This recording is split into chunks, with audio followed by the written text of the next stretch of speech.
Bonjour à tous.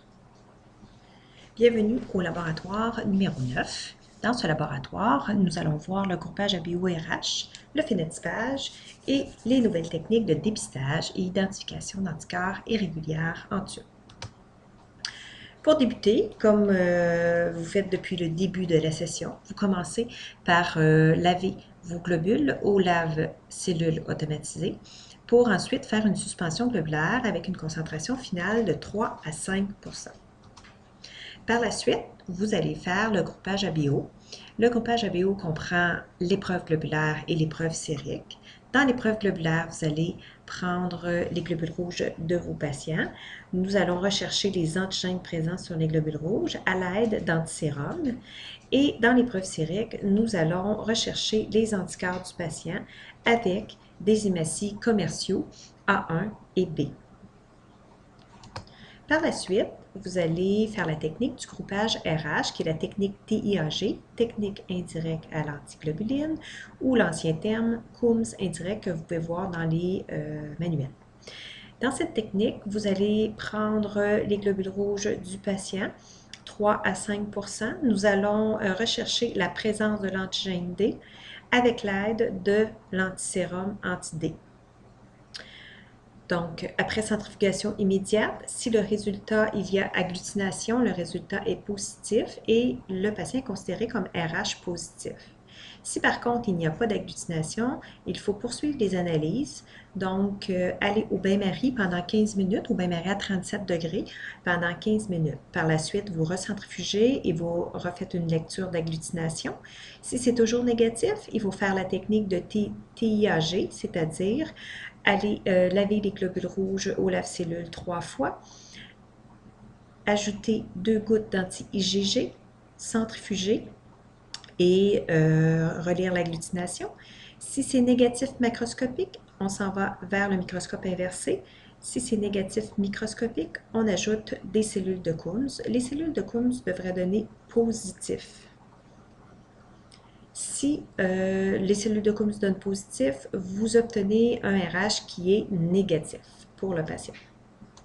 Par la suite, vous entreprendrez les nouvelles techniques, donc dépistage d'anticorps irréguliers. C'est une technique de TIAG aussi, mais la particularité, c'est que dans le RH, on recherchait les antigènes sur les globules rouges, tandis que dans le dépistage, on recherche les anticorps dans le plasma. Donc, le principe du dépistage, c'est dans le fond de déterminer la présence d'un ou plusieurs anticorps irréguliers en faisant réagir le plasma du patient avec un mélange d'hématies possédant une combinaison d'antigènes préalablement déterminés. Donc, on utilise des cellules de dépistage O, du groupe O, avec des antigènes connus. Dans le dépistage, on utilise 3 bouteilles. Donc, vous allez, dans un premier temps, identifier 4 tubes. Le premier tube, numéro de patient, D pour dépistage et 1 en chiffre romain avec la première bouteille. Numéro de patient, D, 2 en chiffre romain pour la deuxième bouteille. Numéro de patient, D3 pour la troisième bouteille. Et le quatrième tube, le numéro de patient, AT pour autotémoin.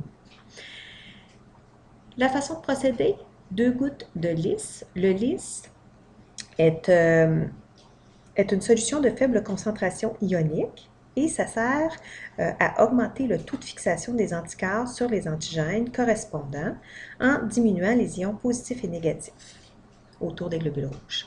Donc, 2 gouttes de lys, 2 gouttes de plasma et 1 goutte de globules rouges dans cet ordre. Bien, regardez ces tubes. Quand on ajoute les 2 gouttes de lys, 2 gouttes de plasma, regardez macroscopiquement, là, visuellement, si vous avez vraiment mis vos gouttes avant les globules rouges, parce que si vous oubliez de mettre les 2 gouttes de plasma, bien, votre résultat sera négatif et vous allez penser que votre patient n'a pas d'anticorps. Mais ce n'est pas le cas, vous n'avez pas mis de plasma. Donc, on fait ça dans tous les tubes, la même recette. Ici, 2 gouttes de plasma, 2 gouttes de lys et 1 goutte de globules rouges, mais ce sont les globules rouges du patient avec son propre plasma. Donc, c'est pour aller voir si le patient n'aurait pas développé d'auto-anticorps. Ces 4 tubes-là vont être mis dans différentes situations. Donc, première situation, centrifugation immédiate, lecture. Que ce soit négatif ou positif, il faut continuer la phase, donc c'est-à-dire aller au bain-marie 15 minutes, centrifuger et relire. Même si le résultat est positif, on continue. On fait la technique de TIAG. On lave les globules rouges 3 fois, on ajoute 2 gouttes d'anti-IgG et on centrifuge et on relie. S'il n'y a pas d'agglutination, on poursuit l'analyse, donc c'est-à-dire qu'on va au microscope inversé. Et si c'est négatif au microscope inversé, on ajoute nos cellules de Coombs. Et nos cellules de Coombs, un petit rappel, s'il y a agglutination, le résultat est valable, donc le résultat est vraiment négatif. S'il n'y a pas d'agglutination, les analyses sont non adéquates, il faut reprendre l'analyse. Par contre, si vous aviez un résultat positif à l'anti-IgG macroscopique, on arrête tout ça là. On n'ajoute pas de CC et on ne va pas au microscope non plus. Donc, si le résultat, si vous obtenez un résultat positif lors des phases réactionnelles dans une ou plusieurs bouteilles de votre dépistage, il faut continuer, il faut faire l'identification d'anticorps irréguliers avec 11 cellules. Donc, le principe est le même que le dépistage, c'est-à-dire qu'on fait réagir le plasma du patient avec un plus grand nombre d'hématies dont le phénotype est connu pour l'ensemble des antigènes des systèmes de groupe sanguin cliniquement significatifs. Donc, ici, vous voyez, on a 11 bouteilles au lieu de 3, toujours du groupe O. Et la recette est toujours la même, 2 gouttes de lys, 2 gouttes de plasma avec 1 goutte de globules rouges où les antigènes sont connus. Comme ça, 11 fois.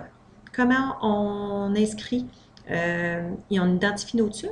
Numéro de patient au départ, I pour identification et 1 normal pour la première bouteille. Et on s'en va comme ça, numéro d'identification I2, I3 jusqu'à I11.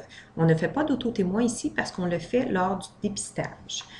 Nous allons utiliser encore les mêmes phases que le dépistage, c'est-à-dire centrifugation immédiate. Même si c'est positif, on continue. Bain-marie à 15 minutes à 37. On continue par la suite avec 3 lavages, 2 gouttes d'anti-IgG. Si c'est positif, on arrête là. Si c'est négatif, on s'en va voir au microscope. Et si c'est négatif au microscope, on ajoute des cellules de Coombs. Donc, la même chose, même procédé que le dépistage d'anticorps. Par la suite, quand vous allez avoir trouvé votre anticorps, exemple, votre patient aurait un anti-grand C dans son plasma, il faut vraiment regarder si sur ces globules rouges à ce patient-là, il y a l'antigène grand C. Il ne devrait pas. S'il a développé l'anticorps, il ne peut pas avoir l'antigène sur ces globules rouges.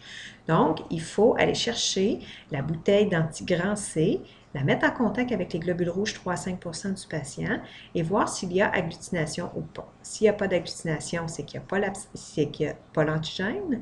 Et s'il y a agglutination, il y a la présence de l'antigène.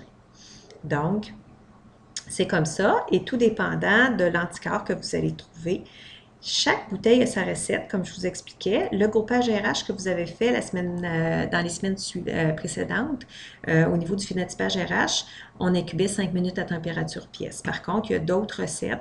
Exemple, anti-FYA, il faut incuber au bain-marie à 37-15 minutes. Fait que ça varie d'une bouteille à l'autre. Les recettes sont indiquées sur les bouteilles d'antisérum. Vous allez utiliser des feuilles de dépistage et d'identification comme on a fait en théorie. Donc, je vous indique comment bien les identifier, où sont les petits détails à inscrire, tout ça. Et les diapositives qui vont suivre, j'ai vraiment mis les feuilles de dépistage et d'identification et je vous ai vraiment ciblé ce que je vais vous dire présentement. Donc, dans un premier temps, pour la feuille de dépistage, vous devez inscrire soit le numéro de dossier, soit le nom du patient ou soit le numéro que Julie vous donne sur vos tubes, le groupe sanguin du patient, la date en format international, vos initiales, le résultat. Pour le dépistage, le résultat, c'est soit positif ou négatif. Dans la conclusion, vous indiquez les anticorps pas dépistés et les anticorps probables ou possibles. Les deux termes sont corrects. Vous inscrivez AT dans la 4e colonne après les cellules 1, 2 et 3. C'est l'auto-témoin. Et pour indiquer vos résultats par la suite. Vérifiez le lot et la date d'expiration. Nous utilisons vraiment des réactifs frais du jour. Là. Ce n'est pas des réactifs périmés. Donc, le lot doit être vérifié sur les bouteilles et sur la feuille que vous allez travailler. Inscrire les phases réactionnelles, donc ça c'est CI, 15 minutes à 37, TAG macroscopique, TAG microscopique et cellules de Coombs. Et la solution, nous allons travailler avec du lisse. Un peu plus tard dans la session, un petit peu avec les enzymes, mais plutôt avec du lisse. Pour ce qui est de compléter la feuille d'identification avec les 11 cellules, inscrivez le nom du patient, le numéro de dossier ou le numéro que Julie vous donne, la date en format international, vos initiales. Pour ce qui est du résultat, c'est le résultat final. Donc, ce que vous avez possiblement trouvé comme anticorps à l'intérieur du plasma. Pour ce qui est des conclusions, anticorps pas dépistés et anticorps à éliminer. Qu'est-ce que je veux dire par à éliminer? C'est que vous êtes pas mal sûr que ce n'est pas l'anticorps parce qu'il n'y a pas le même patron que ce que vous avez obtenu, mais on n'a pas été capable de l'éliminer. Donc, c'est pour ça qu'il faudrait les retravailler. Vérifiez le lot et la date d'expiration, car le lot n'est pas le même que le dépistage. Donc, vérifiez vraiment votre feuille et vos bouteilles pour voir si le lot correspond. Inscrire les phases réactionnelles, ce sont les mêmes que le dépistage et la solution, c'est le lisse aussi.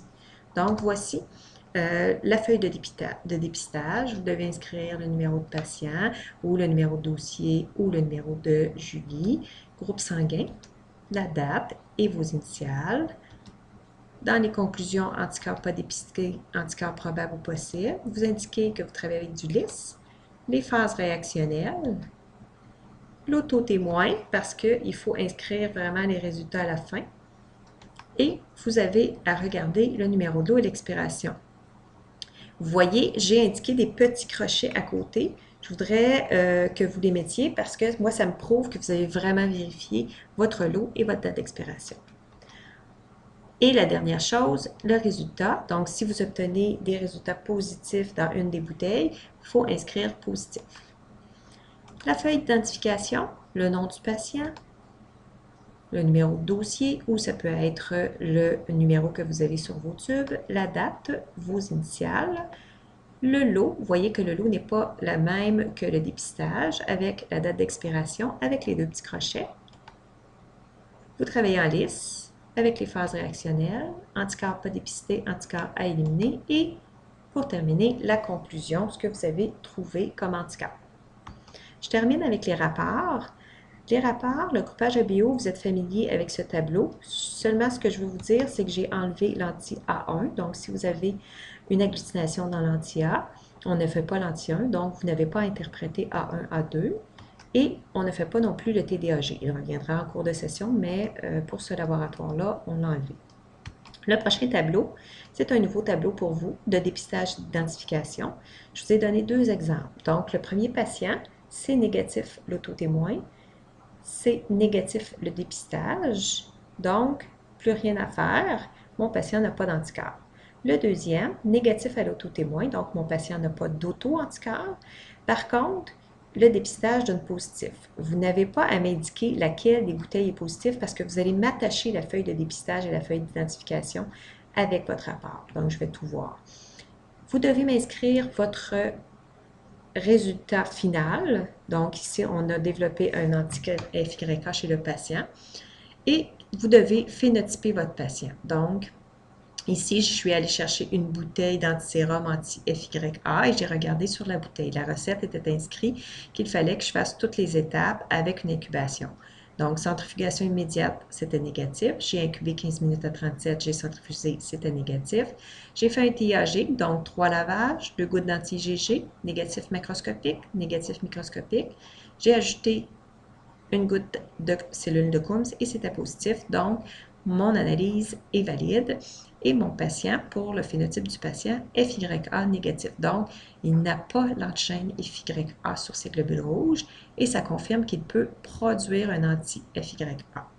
Donc, dans le protocole que je vous ai mis sur les A, vous avez les deux principes, le principe du dépistage et le principe de l'identification. Par la suite, vous avez un petit exercice, petite question à choix de réponse et aussi, je vous ai mis un autre cas pour vous pratiquer de dépistage et d'identification d'anticorps. Je vous souhaite bonne chance pour le labo cette semaine. Merci.